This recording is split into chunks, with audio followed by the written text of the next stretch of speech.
It's only by fully advantaging technology and innovation and discovery that you can actually get yourself ahead of the trend lines.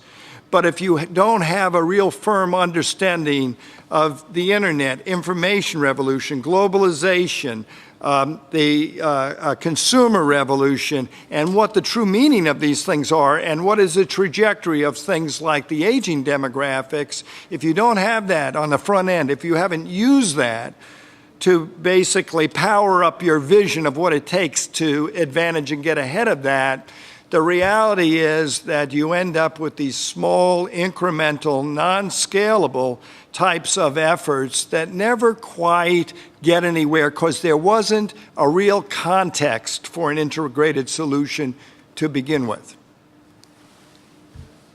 Ladies and gentlemen, we have only...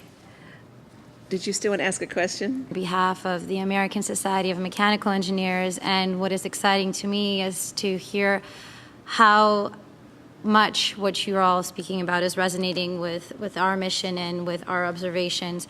I just wanted to return briefly to the subject of a repository and the ability to capture some of our successes and failures in trying to develop solutions, appropriate technologies for the developing world.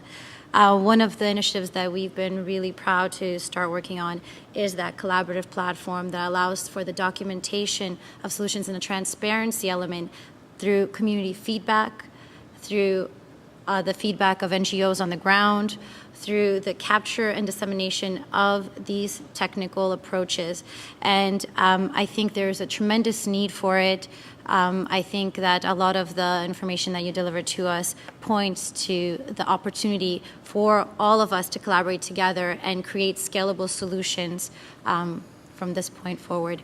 I know there's very limited time, so I'll cut myself off there, but I would love to speak with you all further at the end. First of all, we did, my own club and my Rotaract club, the young Rotarians, did a project in Honduras recently with Engineers Without Borders. The other point I'd like to make is we're very, very keen on aqua boxes, and our Center for Aqua Boxes is in the UK. And beginning with the tsunami 6 years ago, we shipped an awful lot of aqua boxes to the Indian Ocean area. And we did the same just recently, 200,000 or more aqua boxes to Haiti and Port-au-Prince. The other thing that we are very keen on is biosand filters, which we help manufacture here and distribute from the U.S.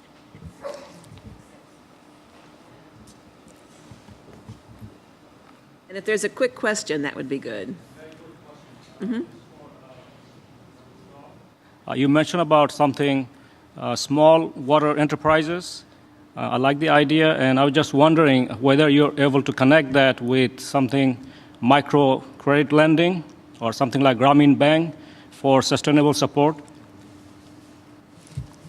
Question on small water enterprises and microfinance, absolutely. And one of the challenges is to try to figure out that match. As you scale up in water delivery, you're going past perhaps a microfinance that comes to a single entrepreneur, but the local community is pulling it together. And what's interesting for us, and as I mentioned, women, empowerment of women is so critical. And they're actually the entrepreneurs most of the time hustling with respect to those needs that they see as water and sanitation.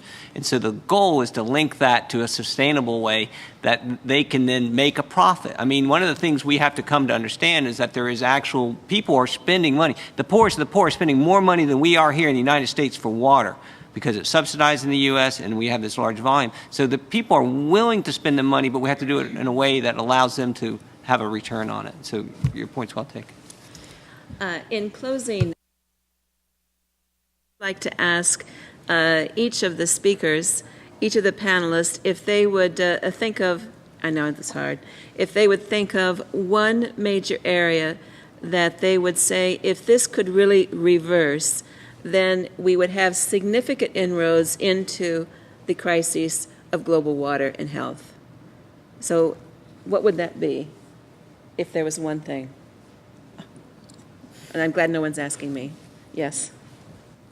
I think an area that is tremendously, has tremendous potential in terms of water is the diet. I think this diet issue, by virtue of the fact that it's so screwed up here in the U.S. and in other developed nations, and it's being actively exported to developing nations, and is in the process of being rethought, could have tremendous potential from a virtual standpoint. Secondly, I'd say it would be water and energy. I don't think most people have any concept that the water that gets to you every day and the water that goes away from you every day can't get to you or away from you without energy consumption, and that if you really want energy independence, the quickest way to do it is through managing water properly. Thank you. Kellogg? Well, I first say, as a public health person, I have to tell us all that the single most important thing we can all do is wash our hands. So I got that out of the way. But it's also, I'd like to say, it's a we, not them, problem. And issues that we're facing are here in our own countries as well as other areas of the world. If we figure that out, then we have an approach to go. And education is so critical, and we have to stop assuming that we all know the baselines, as was brought up before. And together we can really make some differences, but we have to also be thick-skinned and transparent. If things are not working, communicate that in a way that allows us to develop and build on that, or we'll be destined to reinvent the wheel for the next 100 years. So that's been the stepping stones as we try to disseminate this with transparency. And mine would be, now having again returned for the second year, is to continue to recognize the size of this problem and the fact that as our focus is on disaster preparation and response, that we unfortunately are going to have opportunities to use disaster response and recovery opportunistically to deal with these issues, and that we're unlikely to be able to deal with them adequately in advance of some of these disasters. But if we continue to learn about these partnerships and how to more effectively turn the process upside down in terms of communities, that we may actually be able to, in fact, have an opportunistic improvement as a result of things that are very bad, called disasters. Thank you. And Elzer?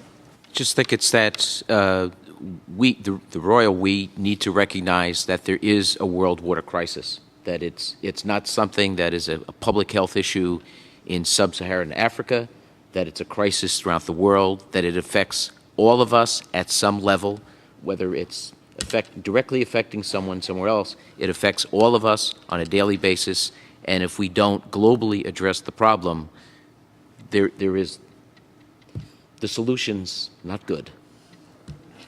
Well, I thank every member of the panel very much, and officially close, but don't leave, close this first panel. Thank you very much.